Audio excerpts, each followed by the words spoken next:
Good evening, my Real News Media TV family. Welcome back to the channel for another news update for February 24, 2024.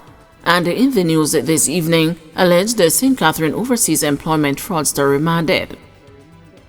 St. Catherine resident Jerome Walters, who is accused of defrauding persons in an alleged overseas employment scam, was remanded when he appeared before the St. Catherine Parish Court on Friday.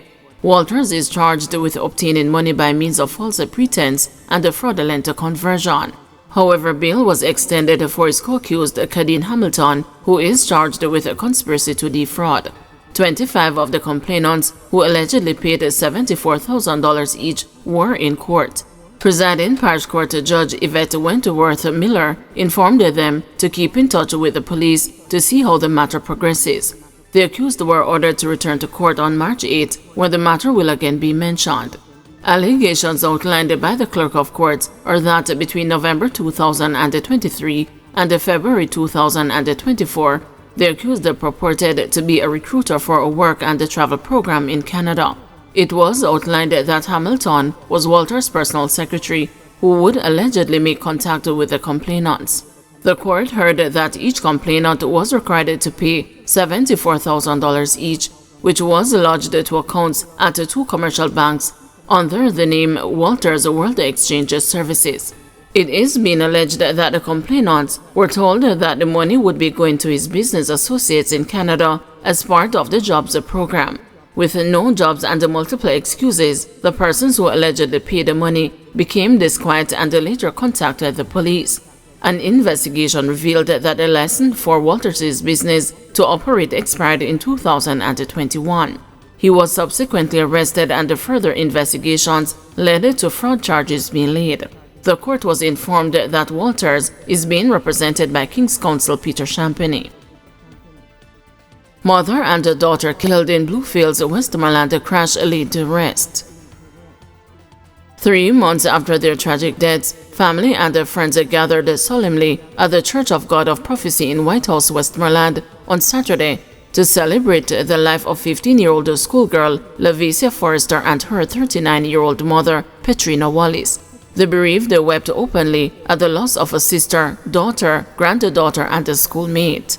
Lavicia, who was a student of Petersfield High School, and her mother, Petrina of Gordon District in White House, along with Janet Thompson, 54 of McAlpine, O'Neill Allen and his mother, 65-year-old Angela Samuel, both of Mount Edgecombe, also in Westmoreland, died in a fatal collision in Bluefields.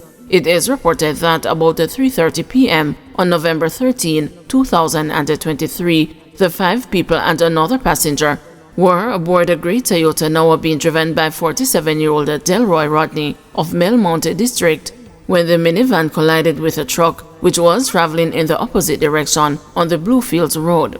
Thompson was laid to rest on December 30 last year. Michael Jackson, Senior Justice of the Peace and a member of the White House community, in his tribute to the bereaved family, who were largely attired in pink and white, assured that the community will continue to rally around them.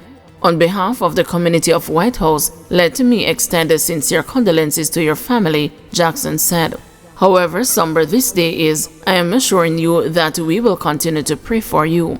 We will be there for you, and we will never leave you out, he said. Teachers and the students of the Petersfield High School also gave a tribute in song. Bail denied for man accused of killing St. Catherine senior citizen.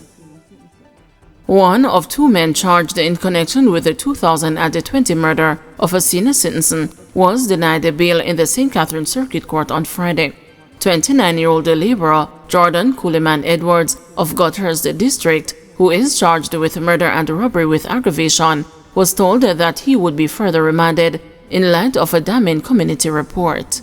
His co-accused 25-year-old mechanic Roderick Gramazone Webby of Bushy Park in Gothurst District had his bail further extended. They were both ordered to return to court on May 9. Allegations are that about 10 a.m. on November 23, 2020, the deceased 66-year-old Elijah Griffiths of Cherry District, St. Catherine, was riding his motorcycle along the Dover roadway when he was hit by a vehicle. His throat was slashed and his body disposed of in bushes, and his bike was stolen. A missing person report was filed with the police after he did not return home from work at Jamaica Broilers. A search was launched and his decomposing body was later found in bushes in Dover District. Investigations led the police to discover Griffiths' motorcycle in Webby's possession. A probe resulted in him being charged with receiving stolen property. Further investigations led to Edwards being arrested and charged for the murder of the elderly man. They have made numerous court appearances. Westmoreland 53-year-old charged for alleged rape and beating of woman. A 53-year-old Westmoreland man accused of cutting off a woman's clothes, beating her and then allegedly raping her inside his home has been charged by the police. James Bromfield, otherwise called Root, a construction worker of Whitehall District in Negril, has been charged with rape, assault occasioning actual bodily harm, and malicious destruction of property. He was charged on Thursday. The Savannah Lamar Criminal Investigations Branch is reporting that about 5 a.m. on Saturday, December 30, 2023, the woman was asleep at Bromfield's home when she was awoken by him, who then demanded sex. The woman refused and Bromfield used a knife to cut and remove her clothing and proceeded to punch her several times, according to the police. He then allegedly held her down and sexually assaulted her. The woman made a report and Bromfield was arrested on Tuesday, February 20, during a targeted raid at his home. He was subsequently charged and is currently awaiting a court date. PNP Vice President bullish on chances of electoral success. Norman Scott, Vice President of the People's National Party and the Chairman of the PNP Caucus of Councillors, is touting the PNP's chances as both major political parties make one last push to woo voters ahead of Monday's local government election. Mr. Scott told the news that the supporters of the PNP are energized and will be turning out across the island, claiming that supporters are turning across the length and breadth of the country from Negril Point to Morante Point. Across the length and breadth of the country, Negril Point to Morante Point. And what I've seen reminds me of 1986, because I was around then. It reminds me of 2011, when the People's National Party was returning to power. And so I'm not taking it for granted. I think that we have done a lot of work in trying and getting the party to be united. And as a result of that, we see the fruits being born.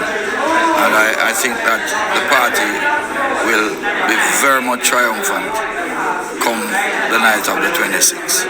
I'm actually looking at the eggs being laid, and if all the eggs that have been laid